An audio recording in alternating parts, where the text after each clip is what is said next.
जय बोलो चौबीसों भगवान की जय बोलो अनंत अनंत सिद्ध परमेष्टि भगवान की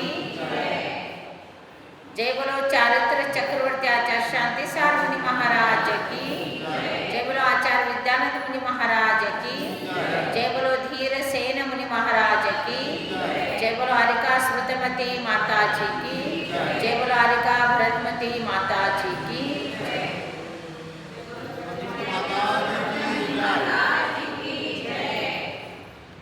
विसट्टकन्दोटदलानुयारं सुलोयनं चन्दसमानतुण्डं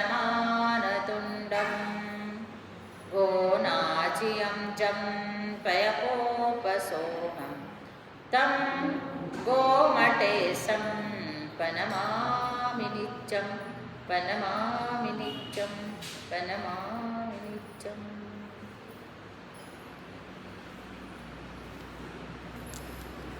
महानुभाव, आज अपने को श्रावक कितने प्रकार के होते हैं ये जानना है। श्रावक एक अविरति सम्य दृष्टि श्रावक होता है, एक पाक्षिक श्रावक होता है, सम्य दृष्टि रहता है पाक्षिक, और तीसरा होता है दार्शनिक, फिर चौथा होता है नैष्टिक। ऐसे श्रावक होते हैं। फिर श्रावक जो हम सामान्य सबको श्रावक करते हैं तो वो सिर्फ नाम के लिए है, नाम जैसा होता है उसे सबको श्रावक कहना। और सम्यक दृष्टि जो होता है वो श्रावक, वो कोई व्रत नहीं धारण करता है, सिर्फ उसको तत्वों के प्रति श्रद्धा, आत्मा के प्रति श्रद्धा, मिथ्यात्व कर्म में उपशम क्षोभशम होता है, क्षयिक तो चतुर्थ काल में होता है, लेकिन जो भी क्षोभशम सम्य दृष्टि हो, उपशम सम्य दृष्टि हो, क्षयिक सम्य दृष्टि हो, ये सिर्फ सम्यक दृष्टि है, कोई व्रत नहीं धारण किया है, इसलिए उनको अविरत सम्यक दृष्टि कहते हैं। और इनका गुणस्थान चौथा ही रहता है। फिर पाक्षिक जो सम्यक दृष्टि हम करते हैं, वो पाक्षिक सम्यक दृष्टि वो होता है, वो 8 मूल गुण व्रत को पालन करता है, 5 उदंबर और मध्य मांस दारू, ये 3 मकार 5 उदंबर, इसको जो छोड़ता है वो 8 मूल गुण व्रत का पालन और सप्त व्यसन से रहित रहता है, व्यसन नहीं रहता उसको, 7 व्यसनों से रहित, 8 मूल गुणों से सहित जो होता है वो भी अभी व्रती नहीं बना है, इसको पालन कंपल्सरी करना होता है अपने को। जब लड़का है तो 8 वर्ष में उनको मुंज संस्कार के द्वारा ये 8 मूल गुण व्रत और सप्त व्यसन का त्याग कराया जाता है। और जब तक वो अभी नादान है तब तक उसके परिवार वाले अथवा माँ बाप ये सब उसका पालन कराना होता है। जब वो परफेक्ट नॉलेज होता है कि ये चीज़ ही 5 उदंबर है, ये मकार है और ये व्यसन है, तब वो पूर्ण रीति से ज्ञान हो गए तो स्वयं पालन करने लगता है। इन चीज़ों को पालन कंपल्सरी अव्रति ही करता है, अर्थात व्रति नहीं होता है। और जो लड़कियां होती है उनको आत्म कुमकुम व्रत कहते हैं, कन्नड़ में क्या कहते हैं उसको, आत्म कुमकुम व्रत। तुम लोग कुमकुम व्रत कहते हैं बस, और कुमकुम व्रत कह के कुमकुम डाल के नहीं जाने का होता है। आत्म कुमकुम व्रत में वो अष्ट द्रव्य से सामग्री लाते हैं और अलग अलग चीज़ लेके आते हैं, उसमें ज्वार होता है, गेहूँ होता है, लाया होता है, ये सारे चीज़ लाते हैं। फिर वो सब नवग्रह बनाते हैं, उनका जो विधि है वो सब करते हैं। रोज कंपलसरी मंदिर आने का, उससे पूजा करके आरती करके जाने का और अष्टमी चतुर्दशी एकादशी करने का, शुद्ध 16 में ही भोजन करने का। अष्टानिक से अष्टानिक तक पूरा होता है, फिर उद्यापन होता है उसका। तो 8 साल के लड़की को जो ये व्रत दिया जाता है उसको आत्म कुमकुम व्रत, उसमें 8 मूल व्रत सप्त व्यसन त्याग दिया जाता है, समझाया जाता है। जब ये व्रत मुंज संस्कार से ये व्रत दिया गया तो वो लड़का शुद्ध हो गया, अभिषेक करने का योग्य हो गया, और वो लड़की भी शुद्ध हो गई, वो आहार देने की योग्य हो गई। जो अभिषेक कर सकते हैं वही आहार दे सकते हैं।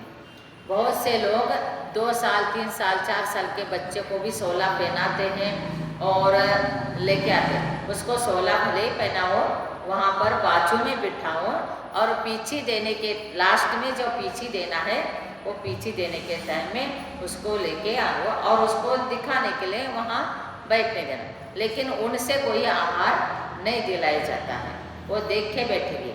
और मूल गुणों का पालन कर दिया अर्थात आत्म कुमकुम व्रत ले लिया तो योग्य हो गए। तो भगवान के अभिषेक भी मुंज संस्कार के बिना किसी का भी बच्चे पर अभिषेक नहीं कराने का, और वो 16 बन के 4 साल का 5 साल का उनसे अभिषेकवादी कराने के लिए अपने शास्त्र में मना है। तो मुंज संस्कार होने के बाद ही वो अभिषेक भी करेगा, आहार भी करेगा। 8 वर्ष होते ही वो अभिषेक करने योग्य हो जाता है और आहार देने के लिए लड़की भी। तो ये पाक्षिक का हो गया। अव्रति समय दृष्टि हो या पाक्षिक हो, इनका गुणस्थान 4 ही है, 4 ही गुणस्थान है। और जो दार्शनिक होता है जो यही 8 मूल गुणव्रत सप्त व्यसन त्याग के सहित 5 अनुव्रत का पालन करता है। अहिंसानुव्रत, सत्यानुव्रत, अचौर्यानुव्रत, ब्रह्मचर्यानुव्रत, परिग्रह परिमाणुव्रत। अनुव्रत कहा इसको। श्रावक जो है अनुव्रत पालन करता है, साधु जो है महाव्रत पालन करते हैं। इसको पूर्ण रीति से अनुव्रत इसलिए कहा है, जो 2 प्रकार के जीव है, दृश्य जीव है, स्थावर जीव है। आप दृश्य जीव का रक्षण कर सकते हैं। झाड़ू लगा रहे तो जीव को देख के झाड़ू लगाएंगे, या तो आराम से उसको कपड़े से उठा के बाहर छाया में छोड़ेंगे। पानी छान रहे हैं तो दृश्य जीव का रक्षण कर रहे हैं, और स्थावर जीव का ये पानी ही जल है, वो स्थावर जीव का रक्षण नहीं कर सकते। वायु ही जीव है, स्थावर जीव है। अग्नि ही स्थावर जीव है, पृथ्वी ही स्थावर जीव है। तो ये सारे स्थावर जीव है, इसका रक्षण नहीं हो सकता है, क्योंकि खुदाई करते हैं, खेती करते हैं, खाना बनाते हैं, अग्नि चलाते हैं, आदि आदि।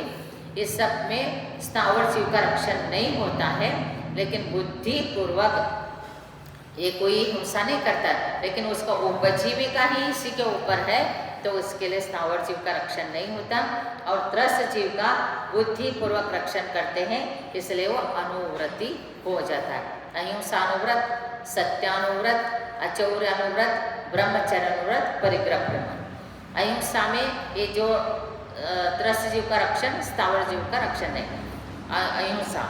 और सत्यानुव्रत में सत्य ही बोलना होता है, लेकिन कभी कोई जीव का घात हो रहा है, कोई कुछ हो तो उसको मालूम है कि इसका गलती है, लेकिन यदि आप सत्य बोलोगे तो उस जीव का घात हो जाए, इसलिए उस जीव के रक्षण के लिए श्रावक वो बोलता है कि मैंने नहीं देखा है, मेरे को मालूम नहीं है, इतना ऐसे बोल के उस जीव का रक्षण करता है। क्योंकि हमारे शास्त्र में सत्य उसको कहा है जो सत्य है, जैसे कि वैसे बोला और जीव का घात हो जाए तो वो सत्य नहीं, वो असत्य है।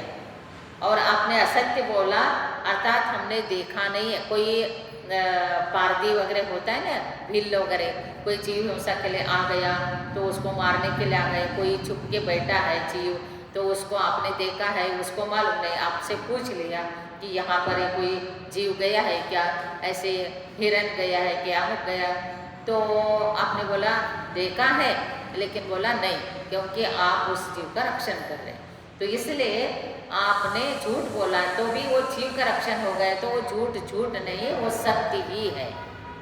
समझ में आ गया? और धर्म का रक्षण करना है, परिवार का रक्षण करना है, जीव का रक्षण करना है, वहाँ पर कहीं झूठ बोलने का प्रसंग आ जाए तो श्रावक बोलता है तो एक देश उसका सत्य होता है। इसलिए और अचोर, चोरी में, चोरी तो कोई भी चीज़ का करना ही नहीं है। इसलिए स्कूल में भी बच्चे जब कोई पेंसिल लेके आए, कोई पेन लेके आए, छोटा बच्चा उसको अच्छा लगता है तो उसको तुरंत बोलना जहाँ से लाई वहीं छोड़ के आओ, क्योंकि उसको पता चलना चाहिए दूसरे का लाना ये चोरी है। तो तब से छोटेपन से उसको संस्कार डालोगे तो क्या करेगा वो, तो कभी आगे जाके चोर नहीं बनेगा। अदरवाइज आपने जो अरे बहुत अच्छा किया तुमने, पेन लेके आई बहुत सुंदर है, पेंसिल लेके आए बहुत अच्छा किया, अमुक चीज़ लाया, मैं यहाँ पढ़ा था वो ले आया, वहाँ दिखा ले आया, तो उसको बोलना कि ये गलत है, पाप है, लेना नहीं। और जहाँ से लिया वहीं छोड़ के आओ बोलेंगे तो वो फिर से चोरी करेगा नहीं। अदरवाइज वो ऐसे ही चोरी करते करते कोई भी चीज़ लाएगा, फिर उसको आदत पड़ेगा तो चोर बनेगा, नहीं तो डाकू बन सकता है, ऐसे होता है। इसलिए पहला ही से उसको संस्कार दिया जाता है, छोटेपन से ही कोई चीज़ किसी का हाथ नहीं लगाने का।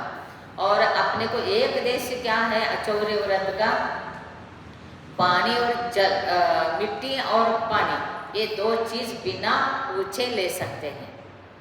कहीं का मिट्टी है तो ले लिया, कोई पानी है तो बिना ले। साधु ये भी नहीं ले सकते हैं, उनको दिया जाएगा तभी ले सकते हैं। इसलिए पानी और मिट्टी के बिना कोई चीज़ को किसी का हाथ नहीं लगा। जैसे रास्ते से जा रहे हैं, बहुत अभी तो आप कर्नाटक में जाएंगे तो रोड के पास, अब तो गाड़ी से ऐसे जाते, हम लोग विहार करते चलते जाते, तो रोड पे कितने सारे काजू का पेड़ है, जामुन का पेड़ है और बहुत से पेड़ है, तो आपको अच्छा लगा तोड़ने लगे तो बिना पूछे तोड़ेंगे। और कहीं भी जाते तो आम का पेड़ बहुत होता है सब जगह, तो आम अच्छा लगा तोड़ो, तो वो किसका है और किसी का भी नहीं है, तो एटलीस्ट गवर्नमेंट का तो है ही वो। तो इसलिए बिना पूछे बिना बताए फूल तक भी नहीं तोड़ना, क्योंकि बहुत से लोग जाते जाते किसी के घर के सामने बहुत अच्छा फूल है ले लो, तो वो फूल के तोड़ के भी लाए तो भी वो चोरी का दोष हो जाएगा। बहुत से लोग दशलक्षण में, यहाँ का पता नहीं, कर्नाटक का तो हमको मालूम है, बहुत से लोग ना अभी कोई उठे नहीं है तब तक उनके बाग में से सब फूल लेके आते हैं और दशलक्षण पर्व में बैठ जाते हैं, तो वो दोष लग जाता है।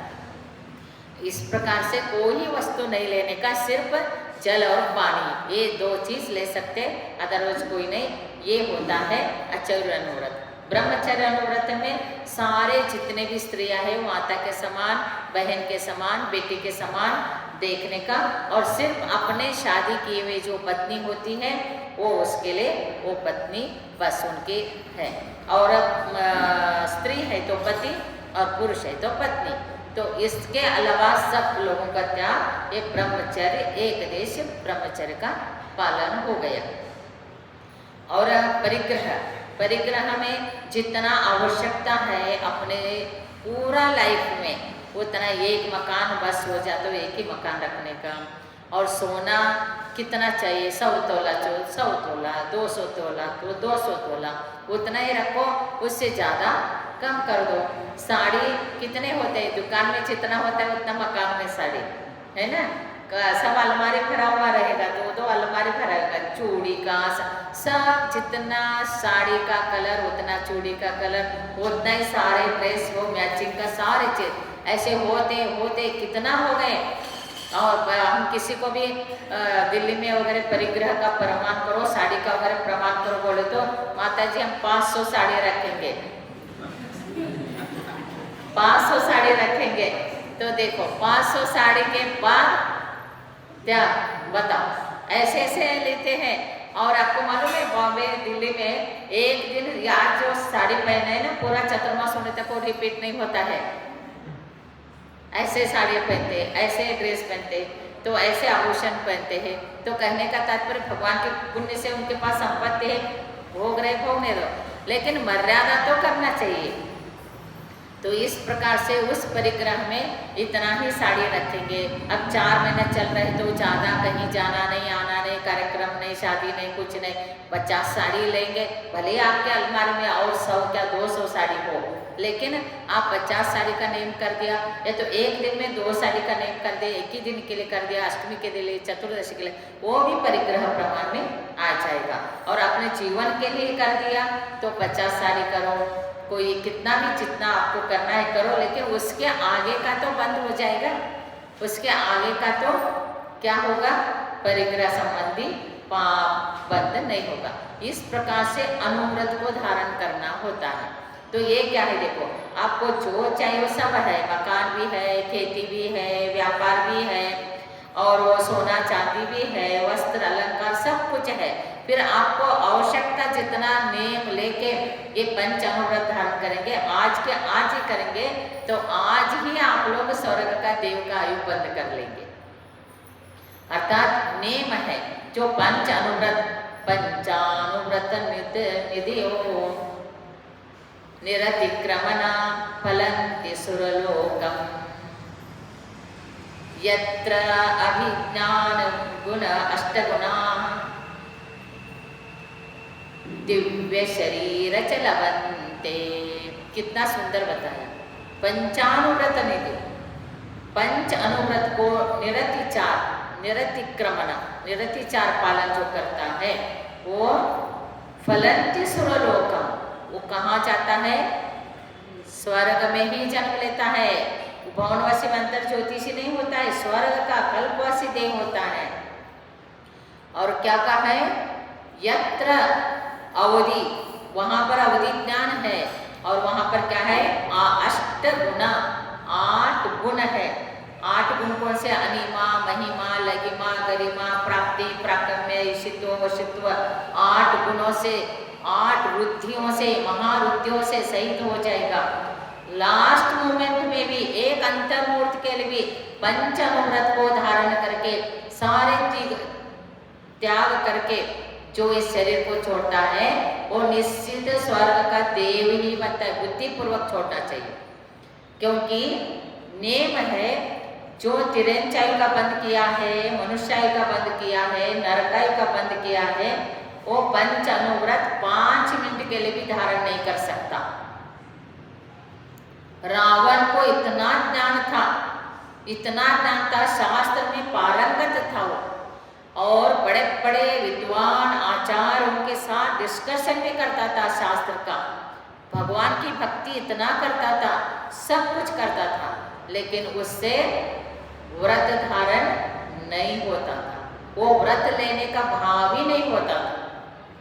फिर ऐसे ही एक बार गंधकुटी में गया और वहाँ पर वो सब लोग व्रत भी ले रहे हैं, महाव्रत ले रहे हैं, पंचानुव्रत ले रहे हैं, उपदेश सुन के सबका भाव में परिवर्तन आ गया।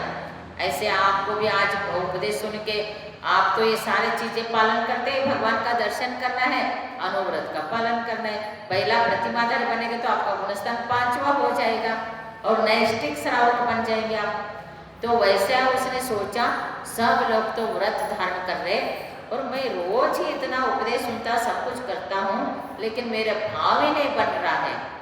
तो उन्होंने पूछा तो बता दिया, वो डायरेक्ट बोल देते थे, नरकायु का बंद हो गया तो व्रत नहीं धारण होता है, तिरंचायु का बंद हो गया तो व्रत धारण नहीं, मनुष्यायु का बंद हो गया तो भी नहीं धारण कर सकता हूँ, 5 मिनट नहीं 1 मिनट भी नहीं धारण कर सकता। लास्ट मोमेंट में आके भी उसकी इच्छा नहीं होती है, तो वो समझ लेना उनका पाप कर्म का उदय। तो जो व्रत धारण करने का इच्छा होती है वो निश्चित देवायु को बंद करने वाला है या देवायु बंद कर चुका है, या तो व्रत धारण बंद करने के बाद देवायु का बंद करेगा। तो ऐसे जब कहा तो उसने बोला कोई ना कोई मुझे व्रत चाहिए, व्रत लेना है, पंचानुव्रत तो मैं पालन कर ही नहीं सकता हूँ, ऐसे सीधा बोलता है। फिर उन्होंने नेम दिया, वो सीता का कितना पुण्य का उदय था, उन्होंने क्या नेम दिया, तुम्हारे को स्वयं जब तक स्त्री नहीं स्वीकार करोगे तब तक तुम उस स्त्री को हाथ नहीं लगाओगे, छूना नहीं, दूसरे तो बात ही अलग, सिर्फ स्पर्श भी नहीं करना हो। यदि स्पर्श करोगे तो तुम्हारे सारे विद्याएं गायब हो जाएंगे, नष्ट हो जाएंगे। ये जब वो नेम दे दिया, वो मुनि के पास से वो नेम ले लिया। रावण ने एक ही नेम लिया उन्होंने अपने जीवन में।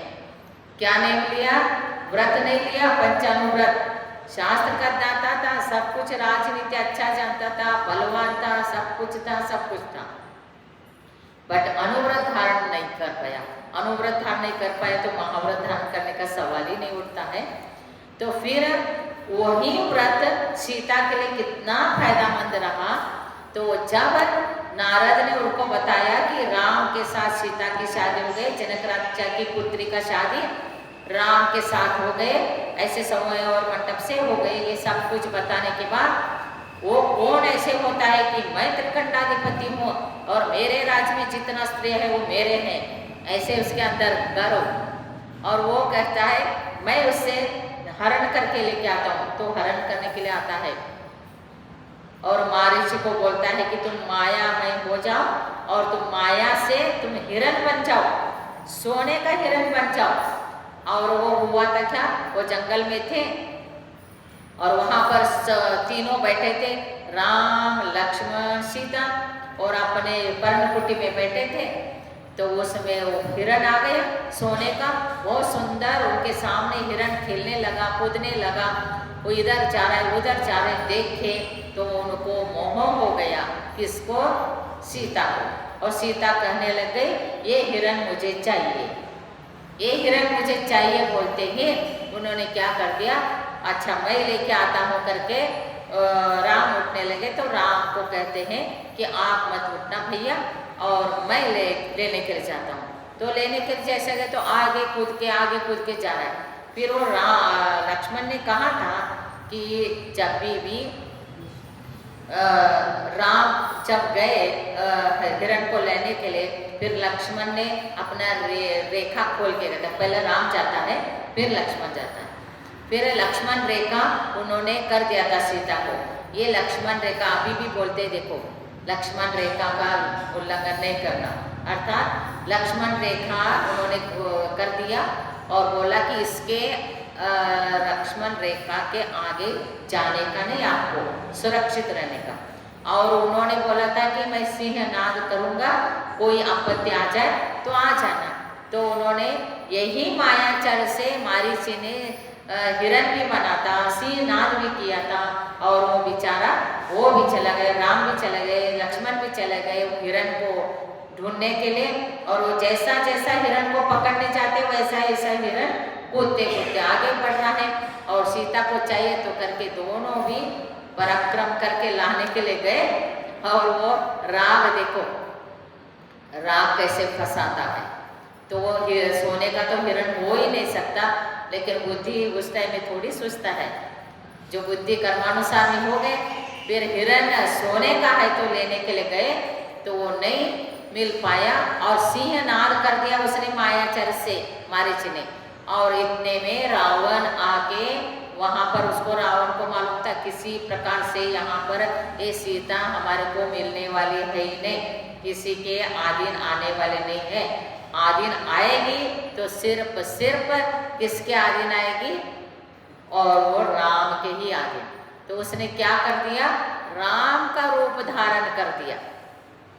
वो तो विद्याधर था, जो चाहे वो रूप धारण कर सकता, और बोला कि चलो ये पुष्पक विमान में बैठ के हम चलेंगे आगे।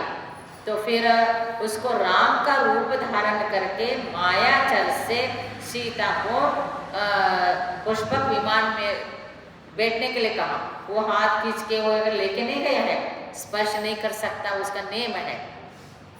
फिर बैठ गए, और जैसे बैठे पुष्पक विमान जैसे उड़ता गया ऊपर, वो रावण ने अपना रियल रूप दिखाया। उसको पता चल गया ये रावण मेरे को हरण करके ले जा रहा है, मेरा पति मेरे देवर वहीं पर है, ये कोई राम नहीं है। और वैसे ही वो क्या कर दिया, उसने सब आभूषण, एक मंगलसूत्र को छोड़कर सब आभूषण को त्याग करते करते चूड़ी और मंगलसूत्र रख दिया, सब आभूषण छोड़ते छोड़ते गए। और इधर आके देखते हैं तो है ही नहीं। और रावण तो उसको किसी भी प्रकार से जबरदस्ती कर ही नहीं सकता, उसको छू ही नहीं सकता। तो कहाँ लेके गया, अपने अशोक वाटिका में रख दिया उसको। कितना लालच दिया, त्रिकंटाधिपति मैं हूँ, तुम्हारे पति क्या है, वन वन भटक रहा है, बिल्ल है, क्या है उसके पास, ऐसे वैसे क्या क्या बोलता है। फिर उसने प्रतिज्ञा कर दिया, जब तक मेरे पति या मेरे यहाँ से कोई आके मेरे को लेके नहीं जाएंगे या मेरे को उनका मैसेज नहीं मिलता है, कोई नहीं मिलता है, तब तक मेरा अन्न जल त्याग। उसने अन्न जल त्याग कर दिया। 1 दिन नहीं, 2 दिन नहीं, 11 दिन तक त्याग किया था और उसको छुआ भी नहीं था। तो इसके आगे का मैं कभी बताऊंगी, और भी बहुत सुंदर सुंदर स्टोरी है। तो कहने का तात्पर्य, उसने ये नेम लिया, अनुव्रत नेम नहीं ले सका। तो इसलिए जिसको भी अनुव्रत लेना है तो सोचो समझो अनुव्रत लेना कितना श्रेष्ठ है। हम एक सम्यक दर्शन सहित अनुव्रत धारण करते हैं, कोई भी मिथ्या दृष्टि भी है तो पहला गुणस्थान से 5वां गुणस्थान में पहुंच जाएगा, और सम्यक दर्शन प्राप्त हुए तो पहला गुणस्थान से 4वां गुणस्थान प्राप्त होगा। और कोई महाव्रत धारण करता है सम्यक दर्शन से तो पहला गुणस्थान मिथ्यात्व से सीधा 7वां गुणस्थान, 7वां से 6ठा से 7वां ऐसे झूला झूलता है। वैसे शुभ परिणाम शुद्ध परिणाम, शुभ परिणाम शुद्ध परिणाम ऐसे होता है। तो इसलिए अनुव्रत धारण करना बहुत श्रेष्ठ है। एक दृष्टांत देकर मैं समाप्त करती हूँ। तो इसी प्रकार से जब अनुव्रत धारण करते हैं तो फेमस हुए हैं। आज नहीं तो कल वो दृष्टांत दे दूंगी, क्योंकि फेमस जो हुए उनका सुनो। पहला मातंग अर्थात एक चांडाल अहिंसा व्रत में फेमस हुआ है। फिर एक धनदेव सेठ, वो किसमें, सत्य व्रत में फेमस हुआ, अहिंसा सत्य। अचौर्य व्रत में वारिस फेमस हुए हैं। और ब्रह्मचर्य व्रत में नीली करके वो नीली फेमस हुई है। और परिग्रह प्रमाण में जय कुमार, ये सुलोचना जय कुमार, ये पति पत्नी हस्तिनापुर की, तो ये फेमस हुए हैं। तो ऐसे एक एक व्रत में, अनुव्रत के एक एक व्रत में, जैसा 8 अंग में एक एक अंग में फेमस हुए, 4 दान में एक एक दान में फेमस हुए, ऐसे अनेक फेमस होते हैं। लेकिन उदाहरण तो एक आधे ही दिया जाता है। वैसे अनुव्रत में भी 5 लोग फेमस हुए हैं, तो उसका आपको दृष्टांत भी सुनना है। तो इसलिए आप समझिए, जो अनुव्रत दृष्टांत में बड़ा है तो कल बताऊँ। तो अनुव्रत जो धारण करते हैं वो तो 5वां गुणस्थानवर्ती होते हैं, स्वर्ग में जन्म लेते हैं। अनुव्रती 16 स्वर्ग तक जन्म ले सकता है, 16 स्वर्ग तक जन्म ले सकता है। देखो कितना 16 स्वर्ग के सामान है।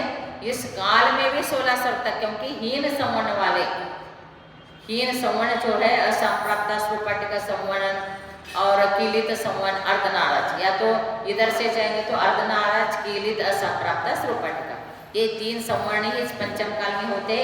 ये अनुव्रत धारण करें, महाव्रत धारण करें, थोड़ा बहुत अतिचार भी लग जाए लेकिन वो दोष दूर करके वो स्वर्ग में जन्म लेते और उसके आगे नहीं जन्म ले सकते, क्योंकि जो नवग्रह में जन्म लेगा वो महाव्रती ही लेता है। चाहे वो सम्य दृष्टि हो, चाहे मिथ्या दृष्टि हो, द्रव्यलिंगी हो, भावलिंगी हो, वो तो स्वर्ग में भी ले सकता है, लेकिन नवग्रह में कंपल्सरी है महाव्रती ही जन्म लेगा। और 9 अनुदिशा 5 विमानों में कंपल्सरी महाव्रती होगा, लेकिन सम्यक दृष्टि भावलिंगी संत ही 9 अनुदिशा 5 अवतार में जन्म लेते। तो अपने को निर्धार करना कहाँ जन्म लेना है। नरक तो जाना है ही नहीं। नरक किसी को पसंद है? नहीं। तिरेंज किसी को पसंद है? नहीं।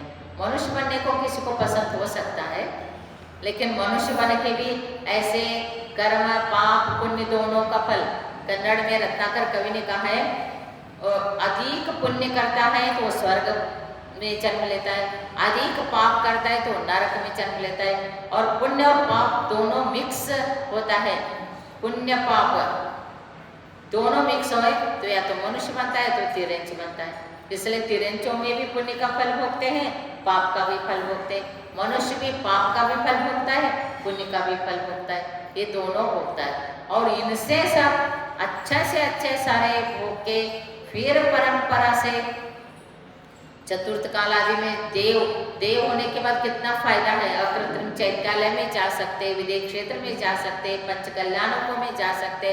अभी हम चाहते हो भी कुछ नहीं कर सकते। और देव होना अच्छा बात नहीं करे मैं, लेकिन इस काल में से पार होना है तो देव ही तो होगा। देव होंगे, सब अच्छा करेंगे, फिर चतुर्थ काल में मनुष्य होकर जन्म लेके अपने कल्याण कर सकते हैं। इसलिए पंच अनुव्रत का धारण करने के लिए सब लोग माइंड बना देना, और ये आराम से ले सकते हैं। दर्शन प्रतिमा, पहला प्रतिमा रात्रि का खाना नहीं है, और बहुत दिनों का पापड़ अचार आदि नहीं खाना है, शुद्ध खाना है। बहुत से लोग शुद्ध खाते ही हैं, और लेकिन बिना व्रत के शुद्ध खाए तो उससे इतना पुण्य बंद नहीं होता।